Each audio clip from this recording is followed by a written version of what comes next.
कारल्याची भाजी तर नेहमीपेक्षा अगदी थोड्या वेगळ्या पद्धतीने बनवाल तर नक्कीच सर्वजण अगदी आवडून खातील याची मी तुम्हाला गॅरंटी देते. सर्वप्रथम कारली कट करून त्याला हळद, मीठ लावून थोडा वेळ ठेवून अशा पद्धतीने त्याच्यातलं पाणी हे निथळून घ्यायचं. अगदी थोड्याशा तेलामध्ये आपण याला आता तळून घेणार आहोत.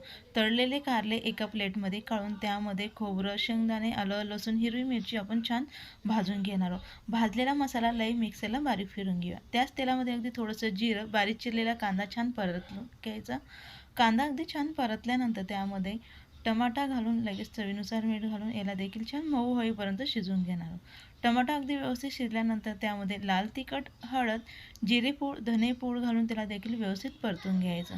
तळलेले कारले व्यवस्थित मिक्स करून घ्यायचं. गरजेनुसार पाणी, बारीक चिरलेली कोथिंबीर आणि तयार करून घेतलेला मसाला यामध्ये घालून वाटण घालून त्याला व्यवस्थित मिक्स करून मंद आचेवरती आपण तिला शिजवून घेतली. बघू शकाल अगदी छान अशी आपली भाजी ही तयार.